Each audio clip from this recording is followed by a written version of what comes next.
The rain had just started to drizzle over Halcyon Square, a sleek tech district just outside Boston, as I stood by the floor-to-ceiling window of my 32nd floor office, sipping black coffee and watching the city stretch beneath me.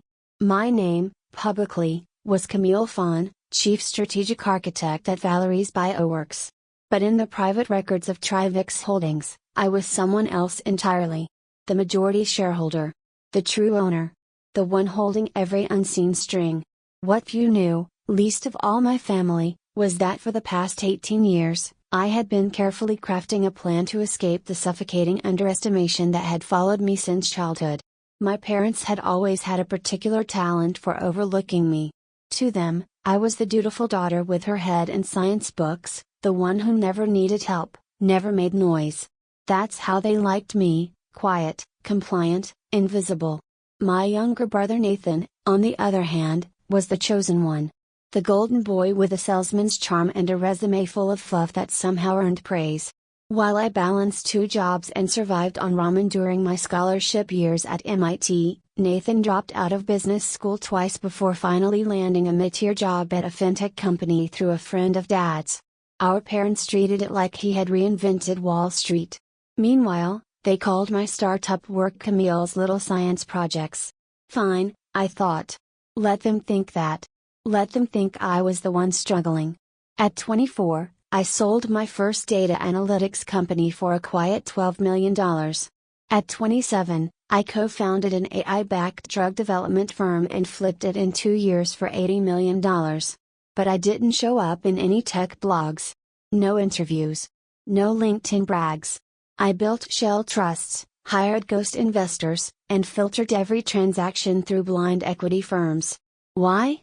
Because I had seen what happened to people who got rich and let their families know about it. I had watched friends become human ATMs to parents who never believed in them and siblings who resented every dollar of their success. I wasn't going to be one of them. Which brings us to Valerie's Bioworks. I joined the biotech firm under a pseudonym, my legal middle name and maternal grandmother's maiden surname. Just a mid-level strategist with a strong resume and no red carpet entrance. The company was brilliant, but bleeding money and direction. I knew it had potential. So I invested silently, buying small stakes through holding companies in Delaware and the Caymans. Over 2 years, I quietly built up ownership through incremental stock acquisitions, shareholder trades, and off-market negotiations. By the time the board realized a single entity controlled 51% of the voting shares, the ink was dry. That entity was me. Internally, they promoted me to Chief Strategic Architect, a glorified title for the person steering the company's direction. But only the board and legal team knew the full truth. I was no strategist playing for someone else's gain. I was the queen on the chessboard. Enter Nathan. We had our regular monthly family dinner the week my new title was announced. Mom made lemongrass chicken and served it like she was feeding royalty. As always, they asked Nathan about his global expansion plans and nodded solemnly as he described spreadsheets he hadn't built. When they finally turned to me, it was with that gently patronizing tone reserved for toddlers and scientists. So, you got some promotion thing? Dad asked between bites. Chief Strategy Architect, I replied, keeping my tone neutral. Nathan chuckled. Must be nice. Probably get you a seat at the grown-ups table, huh? He smirked at me like I'd won a science fair ribbon. I smiled sweetly. Something like that. You know, Mom interjected, Nathan could give you some tips on managing bigger teams. He's been leading sales for over a year now. I nearly laughed. Nathan leading anything was like a dog driving a car. But I kept my smile and nodded. I'll keep that in mind. What they didn't know, what they could never imagine, was that the company they were mocking me over was now mine. Every team, every lab, every product roadmap? Answered to me. The strategic vision Nathan offered to help with was built by me months before he'd finished reading the latest business buzzwords on LinkedIn. But Nathan wasn't done. Over the following weeks, he started circling Valerie's. He showed up at our headquarters under the pretense of having contacts interested in potential partnerships. In reality, he was poking around, trying to gather intel. He met with department heads for lunch catch-ups and even scheduled coffee with 2 of my team leads. They told me afterward he was super inquisitive and concerned about Camille's bandwidth. I watched him do it from behind mirrored glass conference rooms, never confronting him. Not yet. I wanted to see how far he'd go. Then came the emails. First, anonymous tips to HR suggesting my credentials were inflated. A week later, a whistleblower complaint with no name attached, claiming I doctored performance data to boost my promotion chances. They were sloppy. Transparent.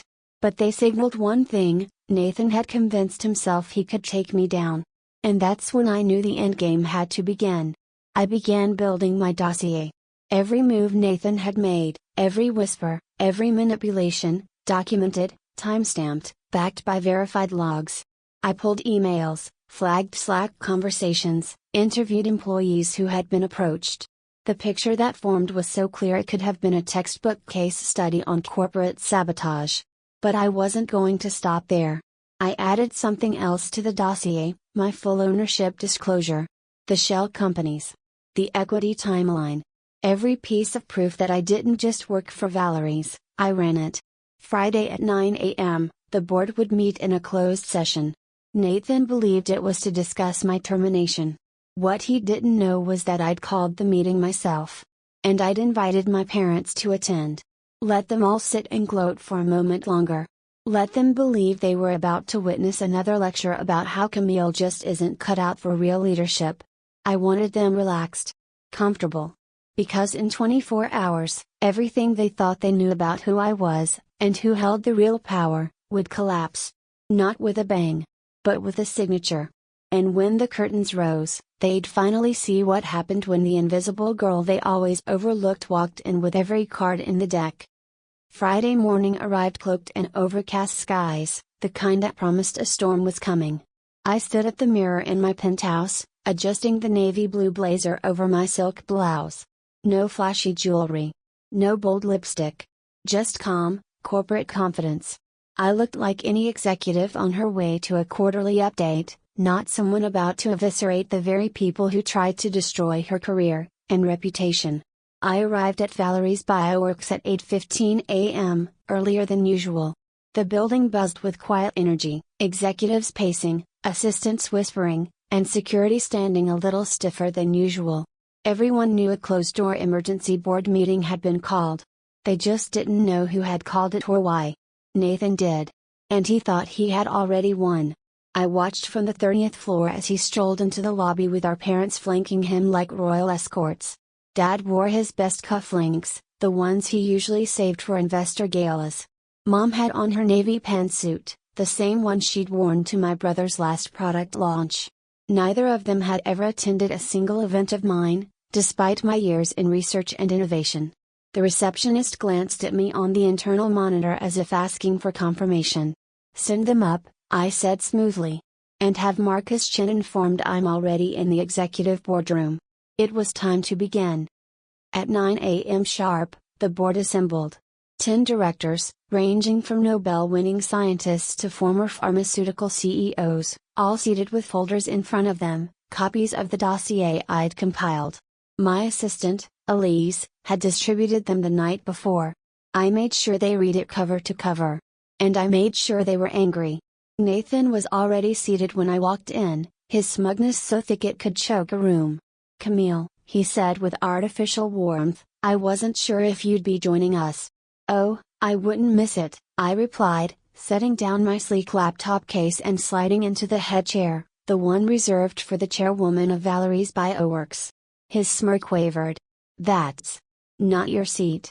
I gave him a long, level look. "It is today." Before he could respond, Marcus Chan cleared his throat and addressed the room. "Let's get this started. Mr. Tran, you requested to present certain concerns regarding Camille's conduct. You may proceed." Nathan stood, fixing his tie like he was on stage. "Thank you, Mr. Chen. As many of you know, I've been following Camille's rapid rise with concern, not because I doubt her intelligence, but because her qualifications and the speed of her promotion have raised certain questions. He pulled out a glossy folder, carefully crafted with the same manipulative precision he always used when talking his way into jobs. Inside this file, you'll find documents outlining a pattern of potential misconduct. Misrepresented credentials, financial discrepancies, even internal emails suggesting falsified data. I don't bring this forward lightly. I waited. Let the wave crash. Let the fiction finish writing itself. He continued, more animated now, feeding on the attention. There are emails showing internal manipulation of project outcomes, questionable expenses, and anomalies in team budgets. As a concerned stakeholder, and as family, I felt it was my duty to act. He smiled that self-righteous smile. Camille, you've done amazing things in the lab, but corporate governance, it's a different beast. And this company, frankly, can't afford a scandal. It was almost impressive. He had rehearsed it well.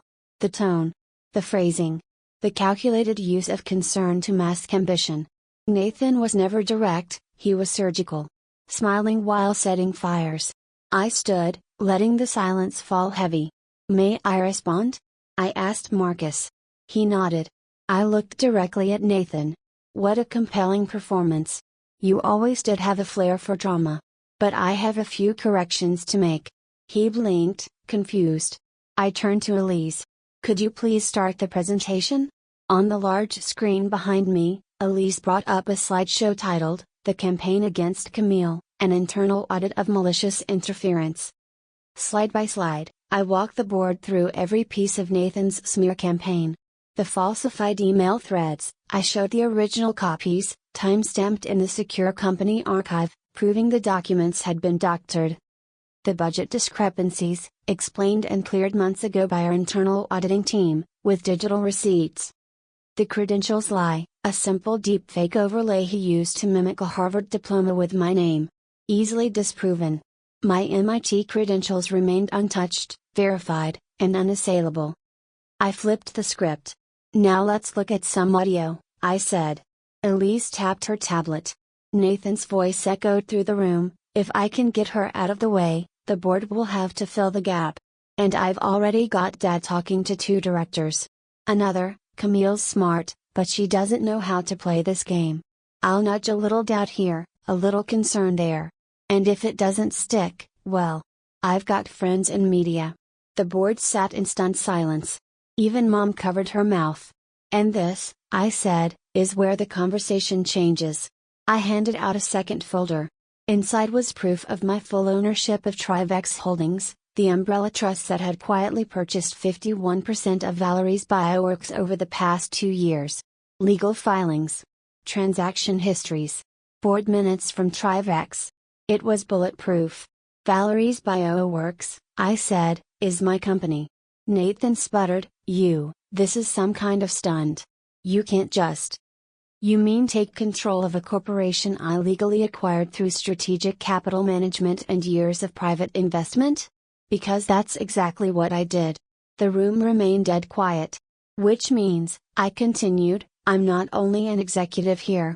I'm your majority shareholder, board chair, and final vote on all personnel decisions. Nathan turned to Mom, then Dad, as if they could somehow stop the inevitable. But I wasn't done.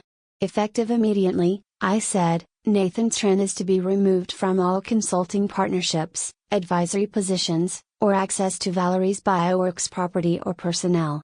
He is also to be reported to his current employer for unethical business practices and attempting corporate sabotage. Mom stood up, hand on her chest. Camille, this is your brother. No, this is a saboteur, I corrected. And if you want to side with him, you're welcome to leave too. She sat back down slowly, face drained of all color. And one more thing, I added. This company will no longer entertain unofficial visits, backdoor networking, or familial advice. Those days are over. The board applauded. Even Marcus, usually stone-faced, nodded with a rare glint of respect. Nathan didn't say a word as security escorted him out. Later that afternoon, I sat back at my desk, staring out the window. I didn't feel triumphant. I felt clean. Like I'd finally removed a weight I hadn't realized I was carrying. That night, a text came through from Nathan. I didn't know how much I resented you until I saw you succeeding. I'm sorry. I stared at it for a long moment. Then I archived the message. I wasn't here for apologies. I was here to build something real. It's strange, the silence that follows a storm. The morning after the board meeting, Valerie's bioworks was unusually still. The usual hustle, heels clicking on tile, interns delivering reports, the buzz of hallway conversations, had been replaced with careful whispers and wide-eyed glances. Word had spread fast. Not just about Nathan's dramatic exit, but about who I really was. Camille Tran, the quiet analyst, the lab rat who kept to herself, was now known as the woman who owned the company. I wasn't prepared for the shift. Not fully. By 9 a.m., there were flowers on my desk from departments I'd barely spoken to. HR sent a formal apology for entertaining anonymous accusations. My inbox flooded with emails, some apologetic, some curious, some opportunistic. I ignored most of them. What I didn't ignore was the thin yellow envelope slid under my office door around 10:45 a.m. It was unmarked. Inside was a letter, handwritten. From my parents. We're sorry. We didn't know. We thought Nathan was trying to help, and we believed him because we've always believed him. That was our mistake. Please talk to us. Let us make this right. I stared at the words for a long time, unsure whether to laugh, cry, or burn the paper. Instead, I folded it neatly, placed it in the bottom drawer of my desk, and locked it. Over the next few weeks, Nathan's world unraveled. His employer terminated him within 48 hours of receiving the documentation I submitted. Turns out they'd had concerns about him for a while, and this gave them the excuse they needed. The glossy LinkedIn profile was wiped clean. His network turned cold.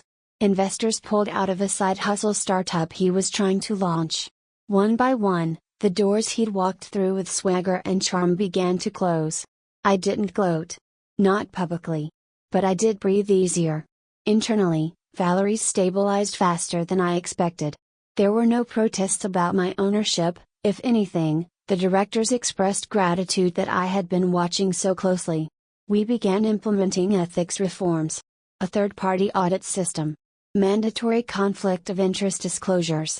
A clear boundary between personal affiliations and professional appointments. It was the company I had always wanted to build. It just happened to be one I had to own to protect. But the fallout wasn't only professional. My personal life was shifting, too. About 3 weeks after the meeting, I ran into my parents. Not deliberately, they showed up at a local networking gala hosted by one of Valerie's medical partners.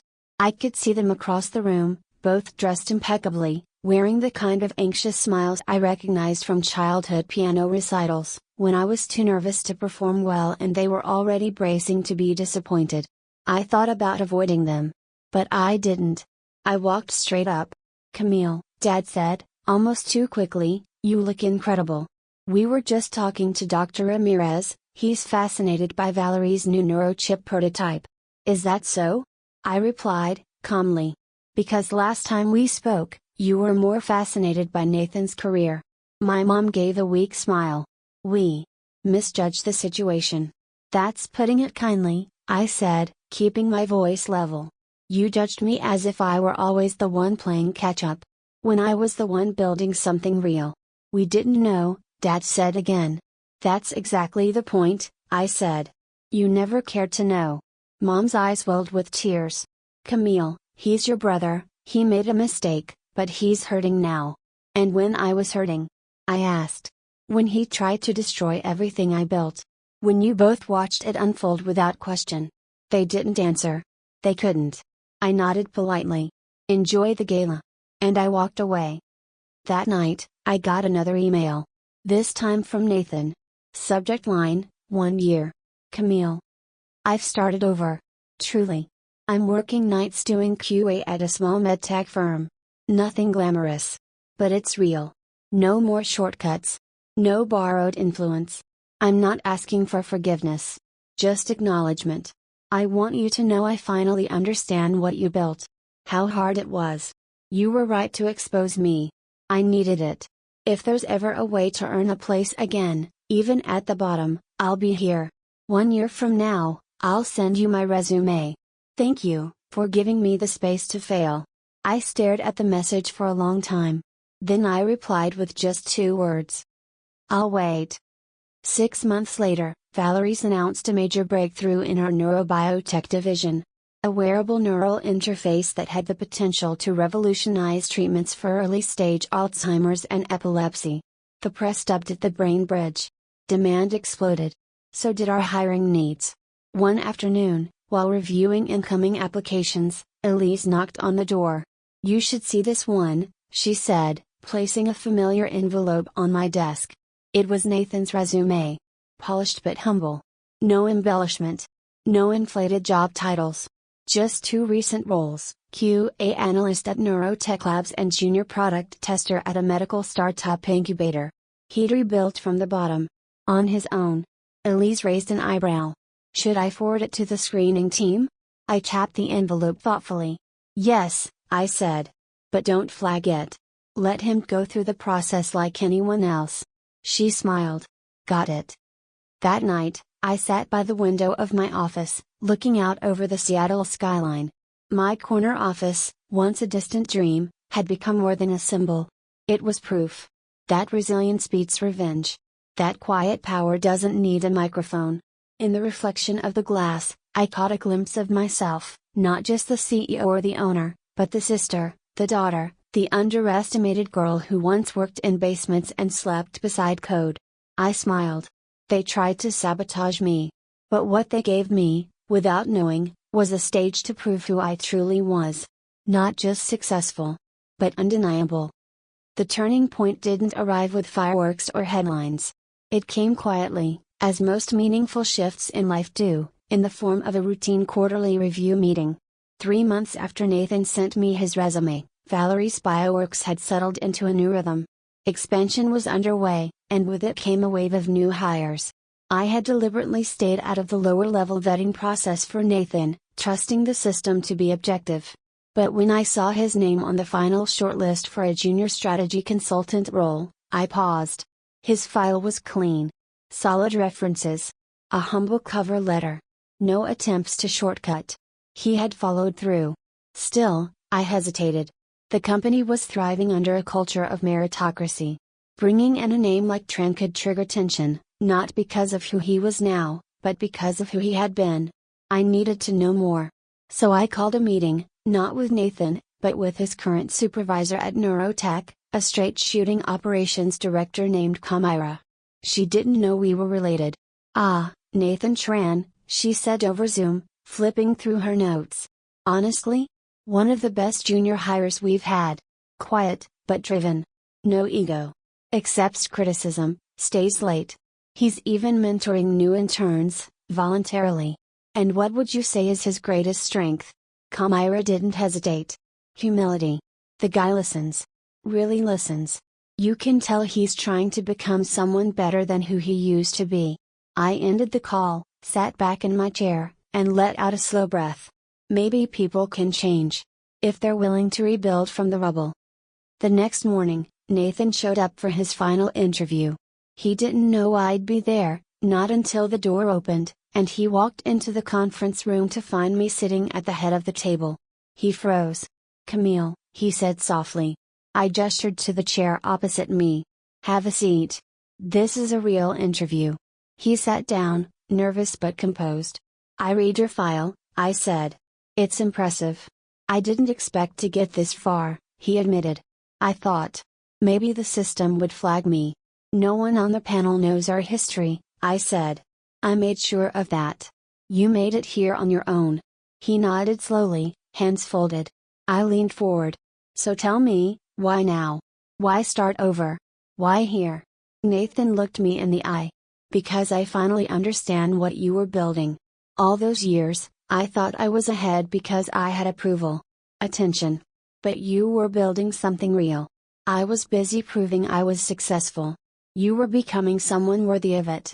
I didn't speak. I let the silence hang. I don't want a shortcut, he continued. I don't want special treatment. I want a chance to be useful. To learn. To earn what I used to think I deserved. And what if you don't get it? I asked. He smiled faintly. Then I'll keep going. Somewhere else. The difference is, I won't blame anyone but myself. I tapped the table once and stood. You'll report to Director Ramos in Strategic Development. Your contract is 6 months probationary. No one will know we're related, unless you choose to share it. He blinked, stunned. You're giving me the job? No, I corrected. You gave it to yourself. I'm just making it official. That afternoon, I announced the new cohort of hires across Valerie's.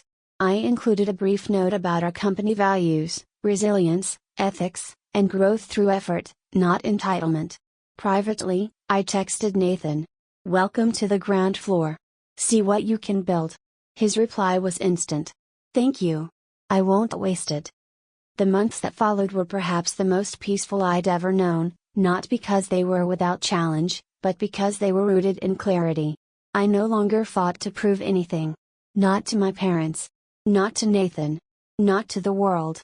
For the first time in my adult life, I wasn't building out of bitterness. I was building with purpose. Nathan held up his end of the deal. He kept his head down, worked hard, and never once leveraged our connection. Colleagues liked him. Clients respected his insights. I watched from afar as he slowly became the man he could have been all along. As for our parents, the silence remained. They still sent messages occasionally, mostly guilt-ridden voicemails or vague attempts to invite me to family dinners. I responded with polite texts. No bridges burned, but no reconciliation either. Some wounds don't heal with words. They heal with time. Or not at all. One evening, after a long strategy session, I found myself walking past the analytics bullpen. The lights were dim, the room half empty. Nathan was still at his desk, reviewing performance metrics for a mid-tier partnership project. He didn't see me at first.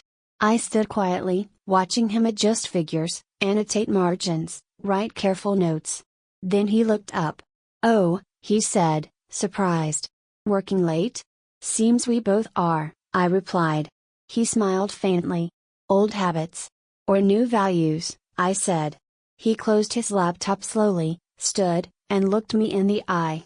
I know I can't undo what I did. But I hope, someday, I can balance the scale. You're doing that already, I said. One step at a time. He nodded. Thank you. For not writing me off. For believing I could be more. I didn't believe you could be more, I said, gently. You chose to be more.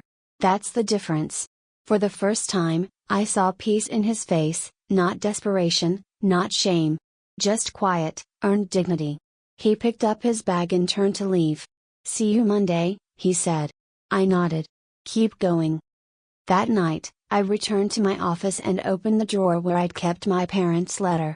I read it again, and this time, I didn't feel anger. I didn't feel much at all. Just closure. I filed the letter away, shut the drawer, and turned to the window. The city glittered beyond the glass. The skyline was mine now, not in ownership, but in understanding. The turning point wasn't the boardroom drama or Nathan's downfall. It was this, choosing healing over resentment. Growth over vengeance. This was what real power looked like. Not control. Not dominance. But the ability to create space, for yourself, for others, and for the future. The 1-year mark arrived not with fanfare, but with a quiet sunrise. I was sitting in my corner office, a fresh mug of green tea warming my palms as the Seattle skyline lit up in amber hues. Another fiscal quarter had ended, and Valerie's Bioworks had just crossed $1 billion in valuation. Investors were ecstatic, press coverage was glowing, and the team? Thriving. Fulfilled. Empowered. For the first time in my life, I didn't feel like I was chasing anything. I was finally standing on solid ground, and I had built it myself. Nathan was doing well.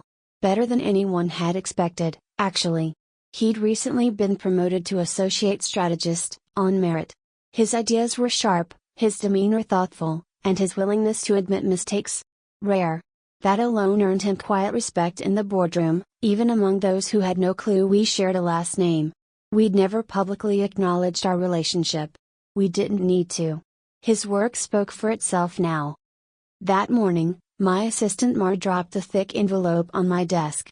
Came in through legal, she said, raising a brow. Marked private. From your parents. I stared at the envelope, the familiar handwriting unmistakable. My stomach tightened, not with dread, but with resignation. Thanks, I said, setting it aside. It sat unopened until evening. After my meetings, my calls, and a long walk around the downtown campus, I returned to my office and finally opened it.